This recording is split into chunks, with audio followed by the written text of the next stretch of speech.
Milí přátelé, pokračujeme dalším videem našeho kurzu o obecném trojúhelníku a dnes se podíváme na druhou větu, která se jmenuje kosinová věta, poněvadž při výpočtu tady figuruje kosinus úhlu. Podle toho, co máme zadáno, tak máme vzorec buď pro stranu A, nebo B, nebo C. Platí tady cyklická záměna, takže nám stačí si vlastně zapamatovat jednu formuli a ty ostatní odvodíme.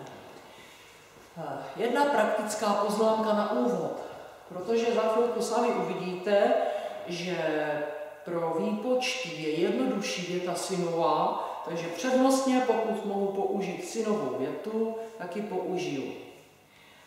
Kdy nemohu kosinovou větu použít, tak by to uvidím hned.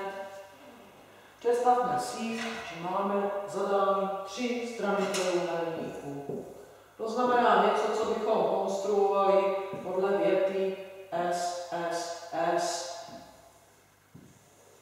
No, abych mohla použít sinovou větu, potřebuju alespoň jednu dvojici, strana, protilehlý úhel. Nemám, takže jedeme kosinovou větu. Další věc, kdy nemůžeme použít větu sinovou je, pokud známe v trojúhelníku některé ze dvou stran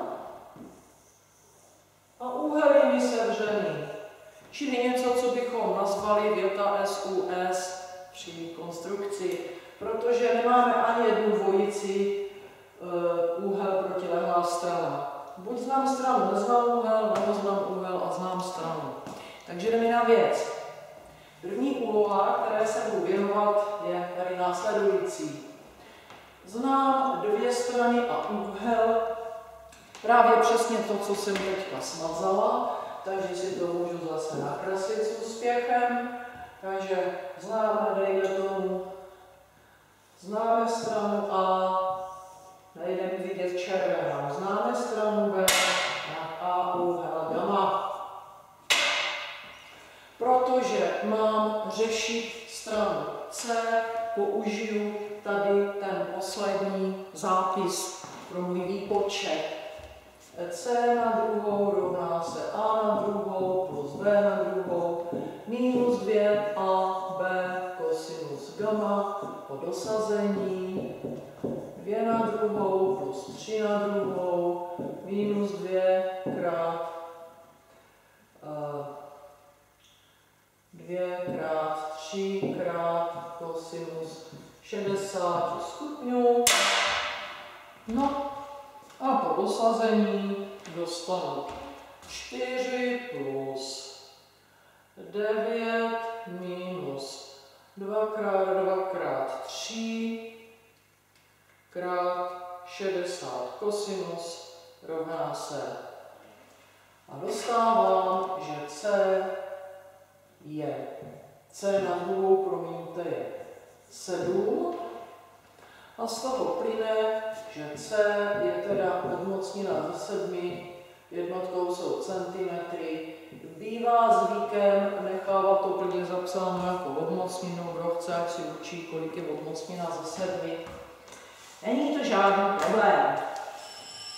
A zvoní nám na přestávku. Takže přestávka.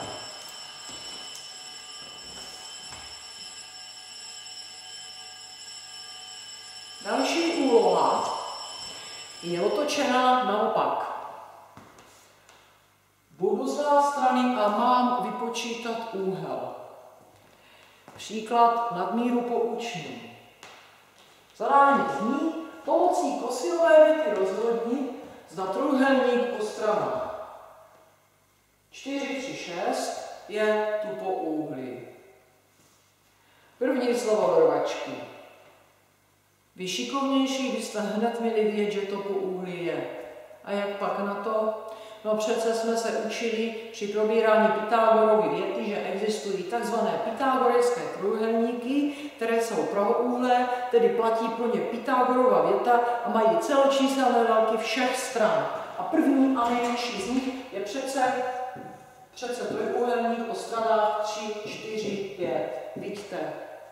A poněvadž proti větší straně leží větší úhel, tak je-li trojúhelník 3, 4, 5 pravouhlý, tak trojúhelník 3, 4, 6 je prostě tupouhlý. To je jedna dobrá věc. Ale nic, zadání z ní použít kosinovou větu. No jo, a kterou mám teda použít? No zase, proti větší straně leží větší úhel. Takže který úhel by teoreticky mohl být tupý? No tupý úhel by mohl ležet proti nejdelší straně. A nejdelší strana je strana C.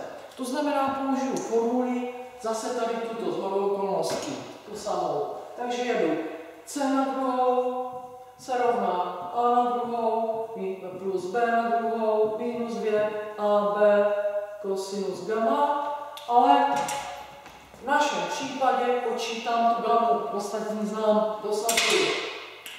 Dovolím si to už plánovat to tam. C na druhou, 6 na druhou, rovná se 4 na druhou, plus 3 na druhou, minus 2x3x4, což je 24, kosinus gamma.